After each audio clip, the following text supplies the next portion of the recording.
الحمد لله رب العالمين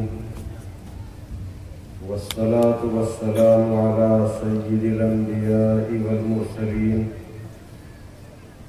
وعلى آله وأصحابه وأهل بيته أجمعين أما بعد. بزرگان محترم،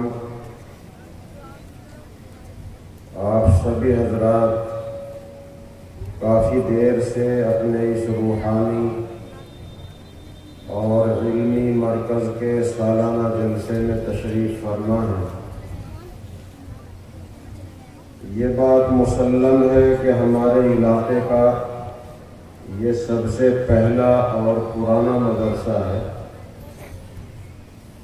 اسی کے بعد جوالہ پور سے لے کر کھرنجے تک اللہ کا کرم ہے کہ گاؤں گاؤں میں، قریہ قریہ میں مکاتب اور مدارس کی بنیادیں رکھی گئی اور سب ادارے چل رہے ہیں.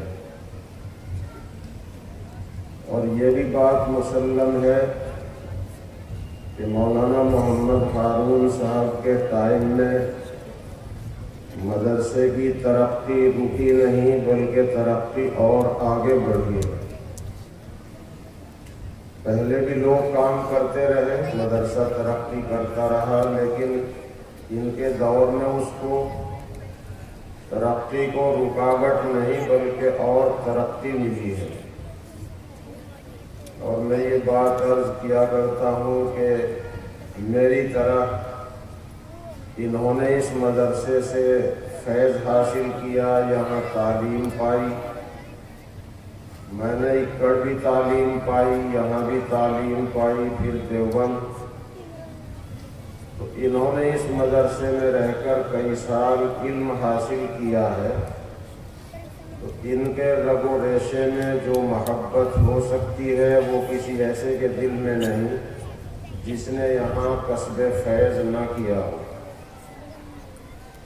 تو الحمدللہ آپ حضرات کے تعاون کے ساتھ، اکیلے ہم لوگ کچھ نہیں، آپ حضرات کے تعاون کے ساتھ مدرسہ ترقی کی طرف گامزن ہے. سب لوگ اس کو دیکھ رہے ہیں،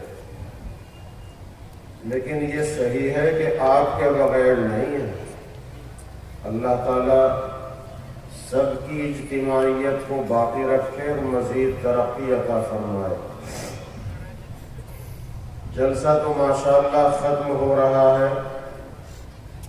اب مناسب معلوم ہوتا ہے کہ چند باتیں آنے والے اہم فریضہ رمضان المبارک کے تعلق سے دوہرا دی جائیں تاکہ آپ سبھی حضرات ان کو یاد رکھیں اور پھر رمضان شریف میں وہ باتیں کام آئیں. ہم سب اس بات کو مانتے ہیں کہ رمضان شریف اللہ کی رحمتوں کا مہینہ ہے، اور رمضان شریف میں ہر نیکی کا ثواب بڑھ جاتا ہے. اگر ایک نفل درجے کی نیکی کرتے ہیں تو فرض کے برابر ثواب ملتا ہے، اور اگر ایک فرض رمضان میں ادا کرتے ہیں تو 70 فرض ادا کرنے کے برابر ثواب ملتا ہے. معلوم یہ ہوا کہ رمضان شریف میں ہر نیکی کا ثواب بڑھ جاتا ہے، مگر کچھ نیکیاں ایسی ہیں کہ وہ رمضان کے ساتھ خاص ہیں، وہ رمضان میں ہی ہوتی ہیں، رمضان کے علاوہ وہ عبادت نہیں ہوتی. جیسے کہ رمضان شریف کی راتوں میں عشاء کے بعد کی 20 رکعت تراویح پڑھنا، یہ 20 رکعت تراویح کی نماز سنت مؤکدہ ہے. مردوں کو جماعت کے ساتھ پڑھنا سنت مؤکدہ ہے، مجبوری میں بغیر جماعت کے پڑھنی پڑے گی. اور عورتوں کے لیے اپنے گھروں میں الگ الگ پڑھنا بہتر ہے، جماعت کرنے کی بھی ان کے لیے گنجائش ہے.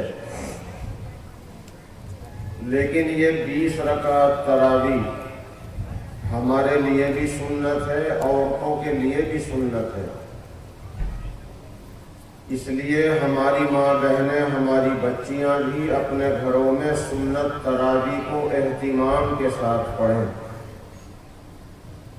اتنا تو ہو سکتا ہے کہ اگر عورت کا ساتھ بال بچوں کا ہے اور 20 رکعت پڑھنے میں دقت ہوتی ہے، بچے پڑھنے نہیں دیتے،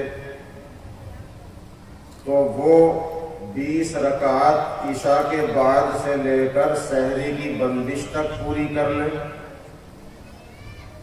اور ایسا بھی کر سکتی ہیں کہ 4 رکعت کی نیت باندھ لیں۔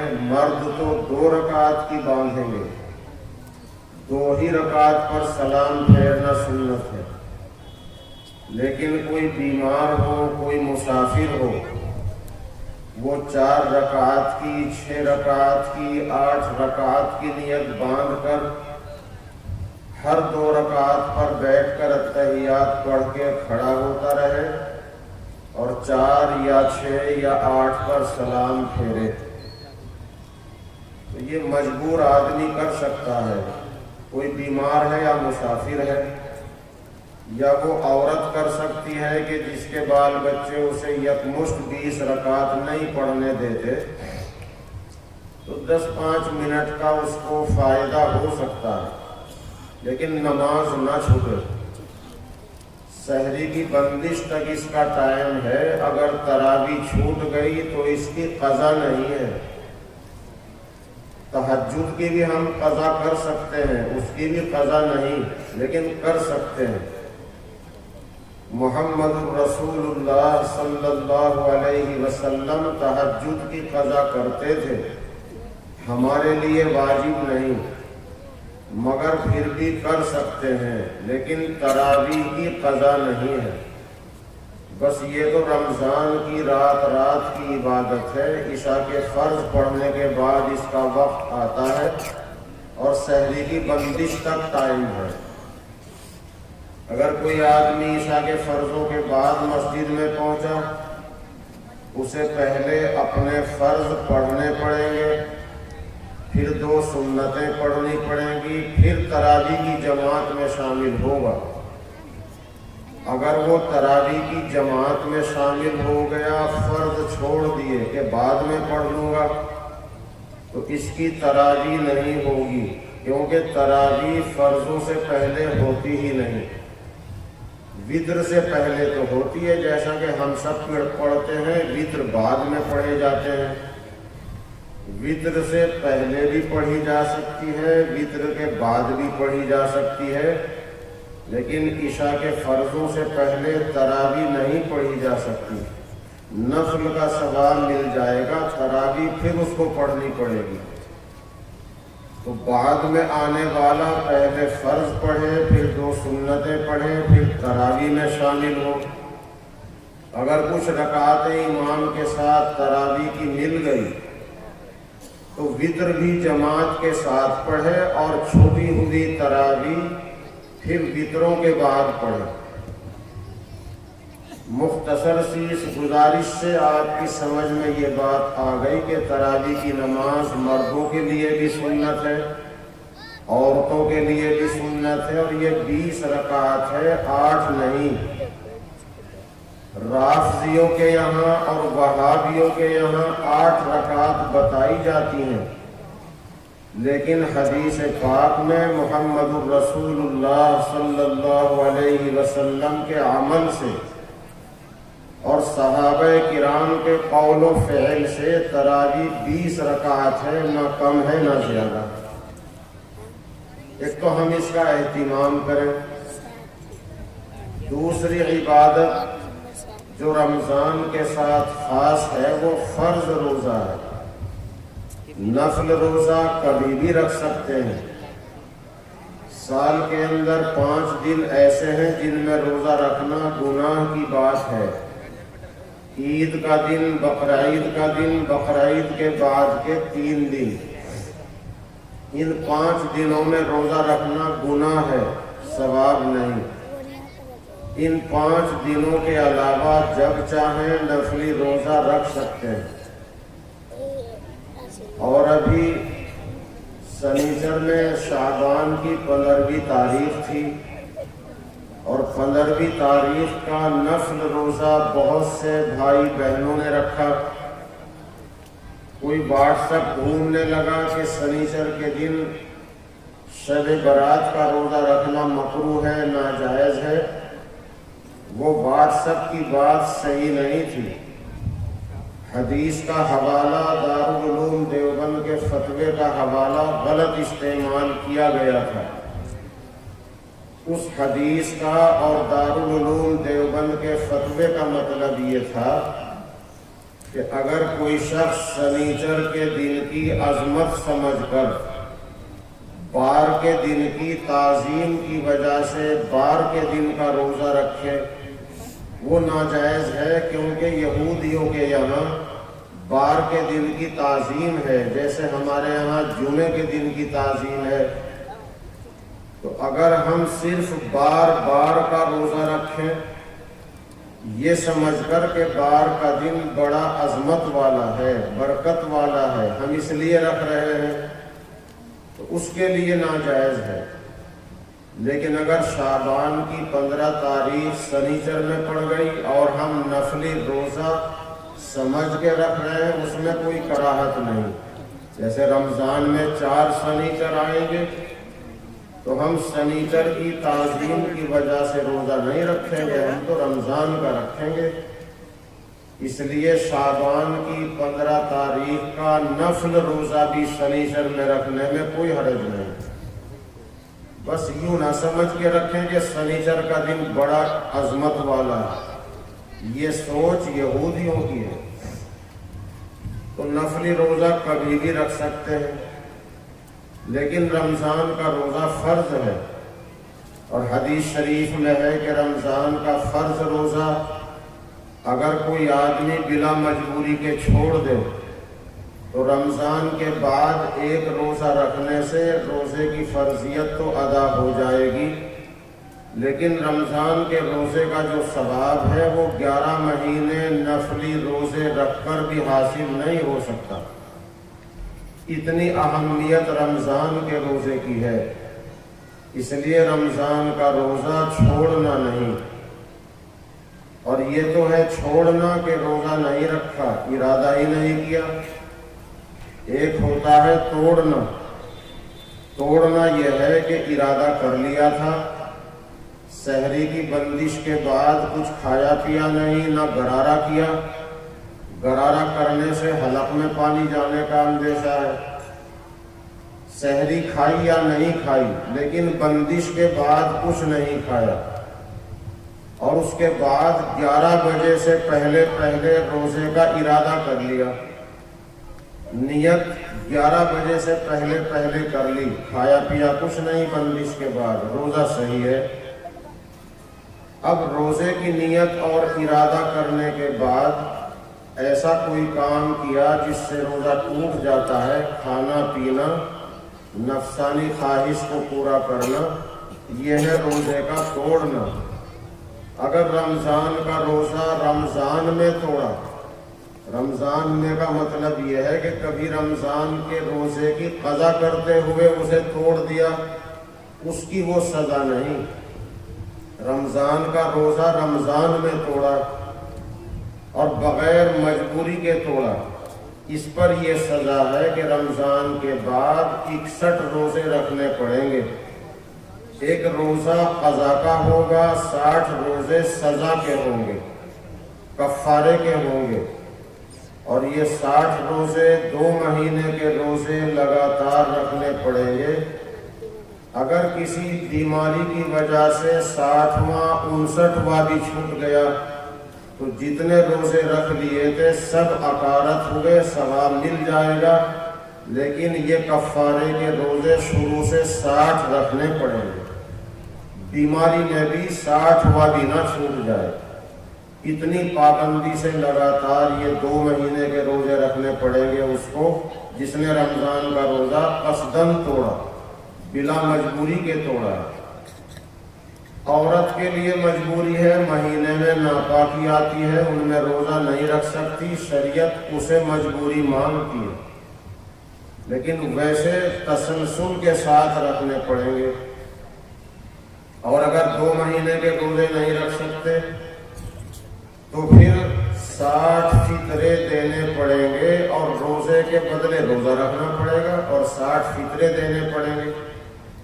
اس لیے نہ تو روزہ چھوڑنا ہے نہ توڑنا ہے۔ کبھی آدمی لا علمی کی وجہ سے چھوڑ دیتا ہے، کبھی توڑ دیتا ہے۔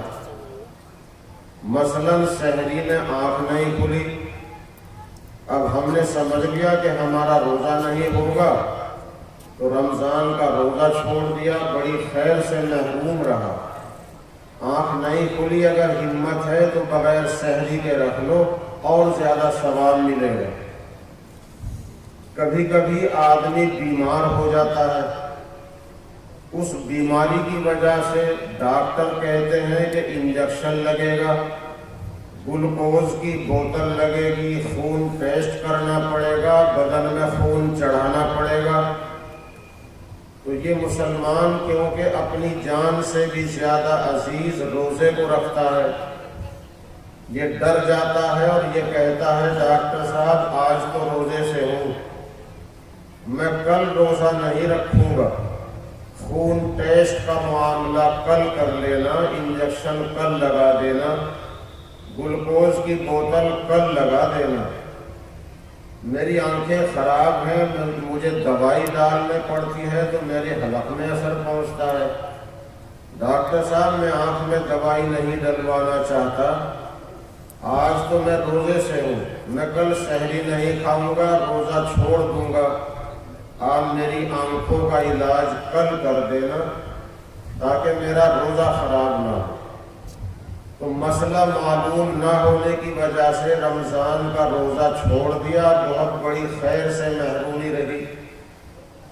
روزہ رکھنے کی حالت میں گلوکوز چڑھوانے سے، انجیکشن لگوانے سے، نس میں لگے، کہیں بھی لگے، پیٹ میں لگے، انجیکشن لگوانے سے، گلوکوز چڑھوانے سے، خون ٹیسٹ کرانے سے، خون چڑھوانے سے روزے میں کوئی خرابی نہیں آتی، روزہ بھی رکھے، علاج بھی کرائے۔ اور آنکھوں میں دوائی ڈالنے سے، شہد ڈالنے سے روزے میں کوئی خرابی نہیں آتی۔ انجیکشن کی دوائی، گلوکوز یا آنکھ کی دوائی کا جو اثر پہنچتا ہے واسطہ در واسطہ پہنچتا ہے، جیسے ہم غسل کرتے ہیں تو ٹھنڈک واسطہ در واسطہ ہو کے پہنچتی ہے، اس لیے علاج بھی کرائیں، روزہ بھی رکھیں۔ تو یہ لا علمی کی وجہ سے چھوڑ دیا۔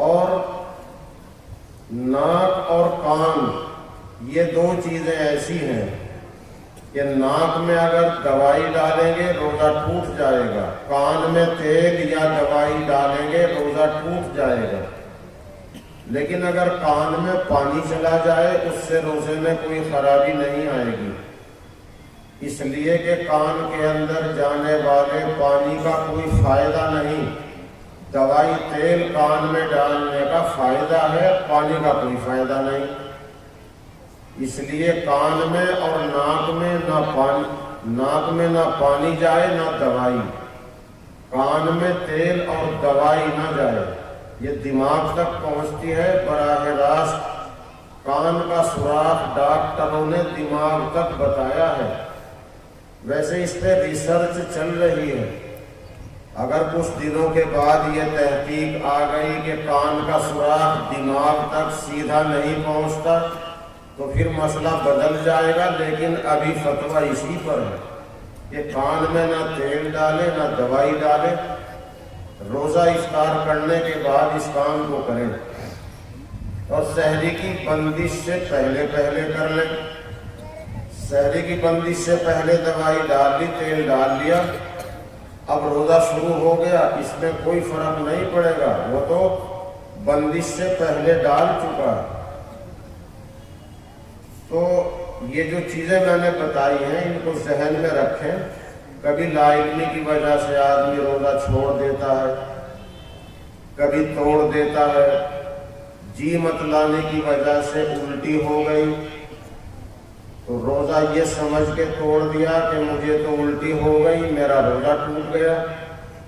حالانکہ جی مت لانے سے الٹی ہو جائے چاہے جتنی ہو، روزے میں خرابی نہیں آتی۔ اگر اپنے حلق میں انگلیاں ڈال کر الٹی کرے اور تھوڑی ہو تب بھی روزہ نہیں ٹوٹا۔ اگر حلق میں انگلیاں ڈال کر الٹی کرے اور منہ بھر کے ہو جائے اب روزہ ٹوٹ گیا۔ کبھی سوتے ہوئے غسل کی حاجت ہو گئی تو اب غسل کی حاجت سوتے ہوئے ہونے سے روزے میں کوئی خرابی نہیں آتی۔ آدمی غسل کرے گا، غرارہ نہ کرے، منہ بھر کے کلی کر لے، حلق کے ذریعے پانی نہ پہنچ جائے، ناک کے ذریعے پانی حلق میں نہ آ جائے۔ سحری کی بندش سے پہلے پہلے غسل کی حاجت تھی۔ سحری کی بندش سے پہلے پہلے رمضان کی رات اور رمضان کے علاوہ راتیں سب برابر ہیں۔ اگر سحری کی بندش سے پہلے غسل کی حاجت ہے تو فجر کی نماز سے پہلے پہلے غسل کرنا فرض ہے تاکہ نماز ہم ٹائم پر پڑھیں۔ لیکن اگر سحری ناپاکی کی حالت میں کھائی تو روزہ صحیح ہے، ناپاکی کی حالت میں روزہ شروع کر دیا، آدھا روزہ پورا کر دیا، پورا روزہ مکمل کر لیا ناپاکی کی حالت میں، روزہ ادا ہو جائے گا، ناپاک پھرنے کا گناہ ہوگا۔ زمین پر جتنی دیر ناپاک پھرتے ہیں زمین بددعا کرتی ہے۔ اور فجر کی نماز قضا نہیں کرنی چاہیے، نماز سے پہلے پہلے غسل کر کے نماز ادا کریں۔